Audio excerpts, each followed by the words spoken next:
marka hore ku soo dhawow idaacadda SBS laanta afka Soomaaliga marka labaadna warbixin kooban naga sii bal shirkii u dambeeyay ee 4.5 Puntland ay ku aqbashay horta 4.5 dadku ma wada garanayo waxay tahay waa iska 4.5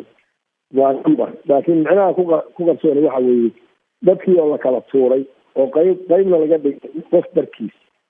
4 qabiilna madaxa la isu gashay horta waa sidaas abtirkii Soomaaliga ahaa oo awal inta hadii la yiraahdo maxaa tahay wadaninimadiisa oo oran jiray citizenshipkiisa marka Ingiriis lagu sheego Soomaali baan ahay waa laga tiri qabaa'il la ilaaway oo laga dibaabisay baa la soo noolay xataa la diriray wax yar fiican oo ummadii Soomaaliyeed aan u hogaaminayn meel wadaniyad iyo dal iyo dawladnimo intaba ka kaxayay dad baa ku dalaysanaya dariga sameeyay oo xaqdarada ka ah wax badan xaqdarada ay ku jiraan oo la wada ogyahay waa la dirinaynay muddo badan baan lahayn wardadka degaan hala siiyo waxa ma marsiya laga dhigaa dad aan degaan lahayn min cirka degan ma jiro dadku dhulku degan yahay beeraha waa laga badan yahay min wada meeshu degan yahay laga badna haday ba dhacdo si hada xuquuqdooda meesha ku leeyahay la siiyo halkaas ku leeyahay min ka fadli badan ma jiro anu saasaan horta ila dirinayay kaligeena kuma ahayn hadda beelaha Soomaaliya oo dhan baa aan rabin heshiiska kan lagu saxiixayna dadkana waxay ka sugayeen in Puntland diido laakiin ma dhicin way dhacday saasay ku dhacday Puntland diidisteedii 4.5 taageero weyn bay ku heleen adduunka oo dhan laakiin hadda markii Cabdiweli uu saxiixay in qaabka doorashada 2016 lagu saleeyo qaab qabiil 4.5 waxaad moodaa in dad badan aad ay uga caroodeen arintaasi adigu marka sideed u aragtaa isbedelka madaxda Puntland ay ku ogolaadeen 4.5 anigu taas shirka jaraa'id waa taan ku qabtay markaan musharaxnimadayda aan ku beegay waxaan u arkaa inay weli qalad tahay 2000 baa laga baxaya 4 sano ka bacda laga baxaya waxaas waa ul gudcur loo tuuray haddaan dadkii ka saari lahaa dadka Soomaaliyeed inay abtiriskooda rasmiga ah oo wadaniyada Soomaaliga ah dib u noqdaan oo qof walba deegaankiisa xaqiisa ku helo oo loo hogaamiyo inay wada codkiisa rasmiga ah oo soo muwaadin ah dhiibto wadankan ammaan laga dhigin ummadii Soomaaliyeed oo istirsan la isu soo celin wixii tagayna afallahu amma salafa la oran oo aan ummadii dib la isugu soo celin weligeed saas inoo hor soconaysa dad baana ku dalaysanaya oo raba inay Mareykan doorashada ku helaan sidaas aan dalka waxba uga oolin oo intii hadda xafiiska joogeenna waxba aan qaban waxa deeyaan mooy adiga marka waxaad tahay musharax u taagan xilka madaxtinimo 2016 waxaadna sheegtay musharaxnimadaada inaad ku beegtay 4.5 in weli Soomaali ay daba socoto oo aadna doonayso inaad ka ciribtirto marka sidee ku suuragelaysaa marka haddii doorashada lagu doorto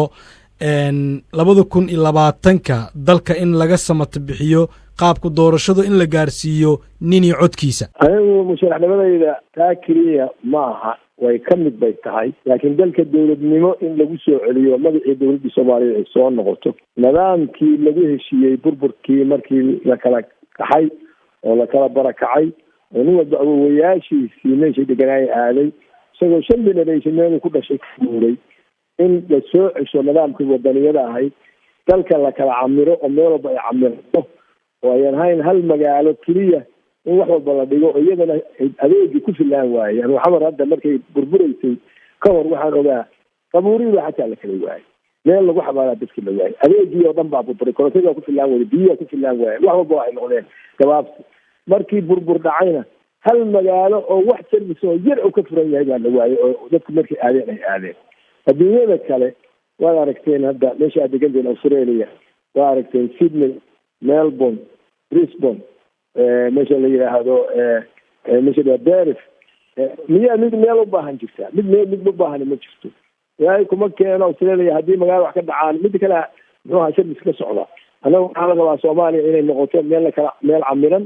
oo magaalo walba ay magaalada deegaankeedii iyo servicekeeda ay yeelato hadii la doortona dadka Soomaaliyeed baarlamaanka cusub xukuumadda dhismi doonta shaqaalaha ragga wax yaqaan dadka wax yaqaan dawladnimada ka yaqaan wadada ka soo arkeen ama dadkii hore aniga ila mid ahaa wixii ka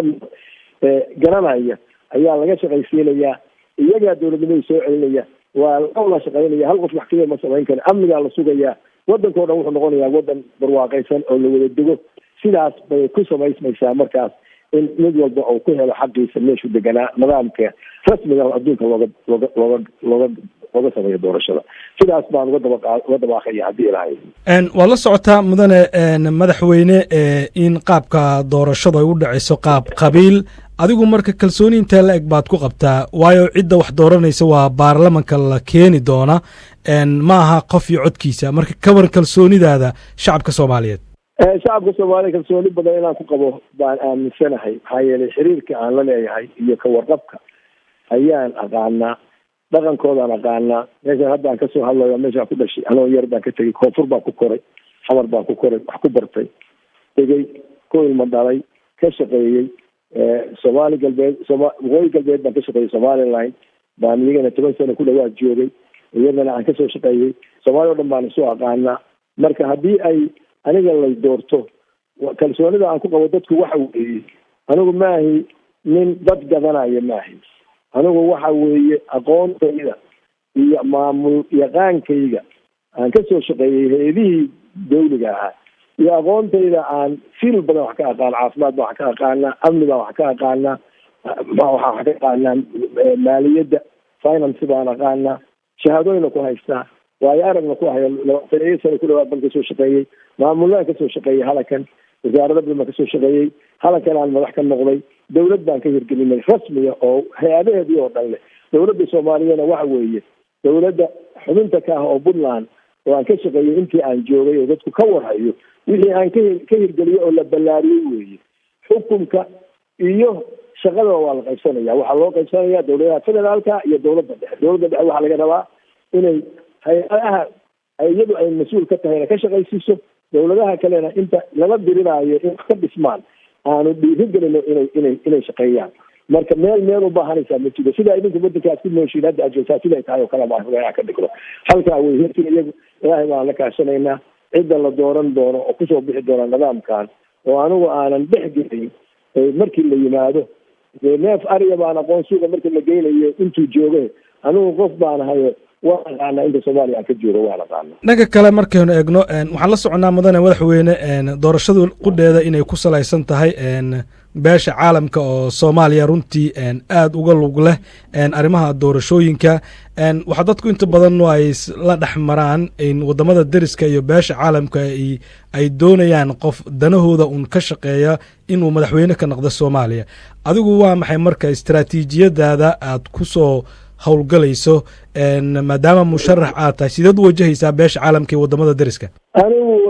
hadda qof cusub ma ahi 5 sano baan toos uga ahaa dawladda puntland madax uga ahaa dawladda federaalka say ku dhismi lahaydna kala shaqeynaya beesha caalamka annagoo la shaqeynaya wadamada deriska laga soo bilaabay yemen jibuuti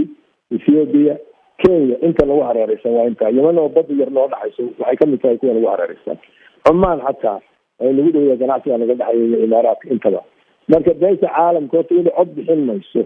laakiin kalsooni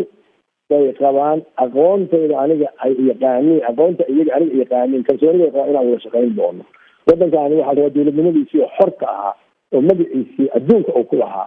iyo maqaamkiisi inuu helo baa loo baahan yahay ehelkeedna helay dadka ka shaqaysiin lahaa taasaa dadka dhimsaxdigu jiraa beesha caalamkuna nin walba wuxuu rabaa inuu soomaaliya hagaagto oo dal khayraad badan ku jiro weeye ay u tartamaan private sectorkooda ganacsi ka samaystaan petrol baa ku jira macdan baa ku jira xoolaha ku jira oo laga dhoofsadaa ammaan inay ku maraan dekado badan bay lahaan karaan oo xeeb dheer bay leeyihiin oo ethiopia oo kale waxay u baahan tahay ugu yaraan 10 dekado soomaaliya inay leedahay oo ay waxna ka dhoofsato waxna uga soo degaan maxaa yeele waa waddan badan ballaaran oo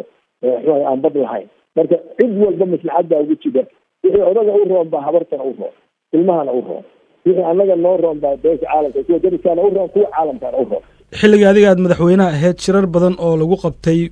garoowe waxay ahaayeen kuwo aada loogu aflaxay waxaa ka mid ahaa shirarkii looga shaqeeyey sidii soomaaliya ay kumeel gaar uga bixi lahayd xasan sheekh markuu madaxweynaha noqday waxa uu ballan qaaday in 2016 doorasho xora waddanka ka dhici doonto tii maysan dhicin waa tan hadda qabaa'il dib loogu laabtay waxaana la qabtay hadda in 2020 sida oo kale waddanka la gaarsiiyo qof iyo codkiisa haddii marka musharaxiintii aad ka mid tahay haddii aad madaxweyne noqoto ma kuu muuqataa 2020 haddii ilaahayna gaarsiiyo in dalka uu yeelan doono doorasho xur ah oo qof iyo codkii dhiiban kara waa laga shaqayn karaa dadka Soomaaliyeed keligooda ma xira dadka Soomaaliyeed oo dhan bay ku xiran tahay laakiin anigu talagalkaygu waxa weeye dadka Soomaaliyeed ka shaqaysiiyo sida taas ku dhacdo kalsooni weyn baan ku qabaa anigu ilaahay ku kalsoon